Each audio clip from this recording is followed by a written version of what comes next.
Washington, CNN. Congressional investigators have unearthed an email from a top Trump aide that referenced a previously unreported effort to arrange a meeting last year between Trump campaign officials and Russian President Vladimir Putin, according to sources with direct knowledge of the matter.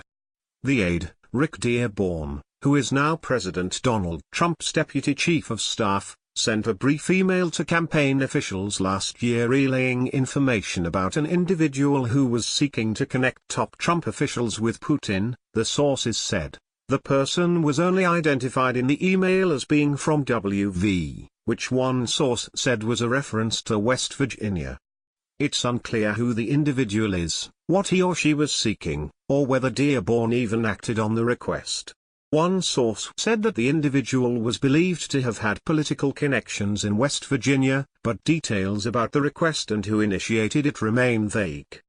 The same source said Dearborn in the email appeared skeptical of the requested meeting. Sources said the email occurred in June 2016 around the time of the recently revealed Trump Tower meeting where Russians with Kremlin ties met with the president's eldest son, Donald Trump Jr., his son-in-law Jared Kushner as well as then-campaign chairman, Paul Manafort.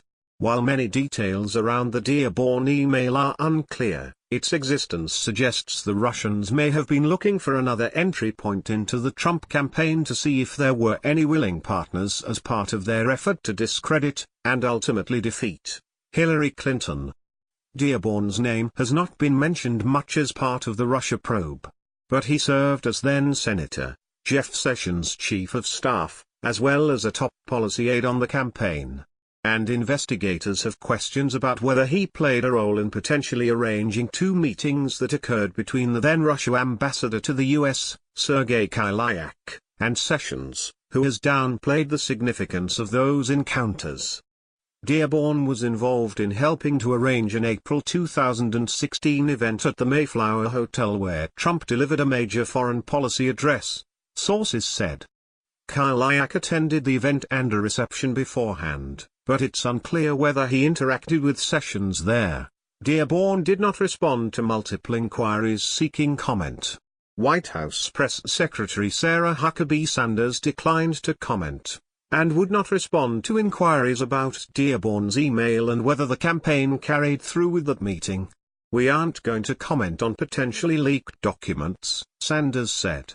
Intelligence experts say the request made by the unidentified West Virginian fits a pattern of Russians trying to gather human intelligence and seek unwilling, and sometimes unwitting partners, as part of their covert operations. The Russians are really experts at this, said Steve Hall, a retired CIA chief of Russia operations.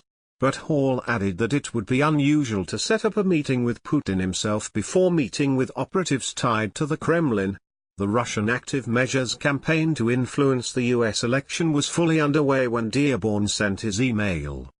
This included cyber attacks against the Democratic National Committee and Clinton's senior staffers, as well as pro-Trump messaging by Kremlin-backed propaganda outlets, according to a report declassified by the U.S. intelligence community in January. And Dearborn wasn't the only person within the Trump campaign emailing about potential Russia meetings. Trump campaign advisor George Papadopoulos sent an email to top campaign officials in March 2016 about arranging meetings with Russians, sources said. The subject line was meeting with Russian leadership, including Putin, according to the source. Sources told CNN that senior campaign officials dismissed that proposal. Papadopoulos has not responded to CNN's previous requests for comment. Despite the fact that his idea was brushed aside, Papadopoulos continued his emails about arranging meetings with Russians to other Trump campaign officials for months. The Washington Post reported Putin wants to host the Trump team when the time is right, Papadopoulos wrote in an email on April 27 to then-campaign manager Corey Lewandowski, according to the Post. On that same day, Trump delivered his foreign policy speech at the Mayflower Hotel. The emails from Dearborn and Papadopoulos were included in the batch of 20,000 emails that the Trump campaign handed over to multiple congressional committees earlier this summer. CNN has reported that the FBI saw intelligence last summer suggesting that Russian operatives tried to use Trump advisors to infiltrate the campaign. Sources said this intelligence referenced Foreign Policy Advisor Carter Page. Page denies ever working for Russia or having any improper contact with Russians. Sessions led the campaign's foreign policy team, which included Page and Papadopoulos. Sessions met at least twice during the campaign with Iook, and congressional investigators want to question whether Dearborn was involved in arranging those meetings, which took place in July and September 2016, sources said. The Attorney General first acknowledged the meetings in March, despite testifying at his confirmation hearing that he did not have communications with the Russians and repeated denials from Trump officials that there were any contacts between the campaign and Russians. The kerfuffle over Sessions' meetings and his lack of disclosure helped trigger his recusal from overseeing the Russia investigation, an action that was widely praised but angered Trump.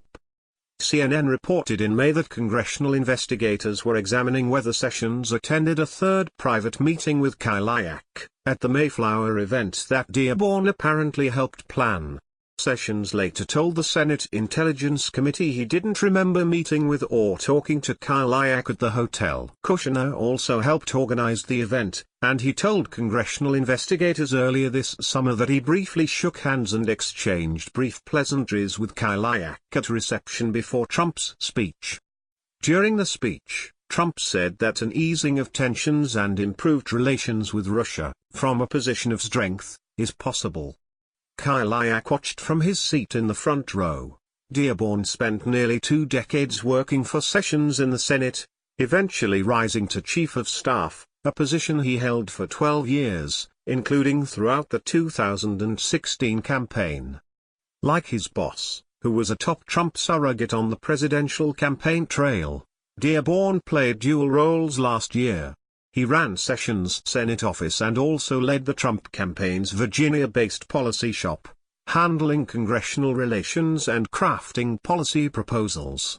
The Trump campaign paid Dearborn more than $28,000 last year, mostly for policy consulting but also to reimburse travel expenses, according to Federal Election Commission filings.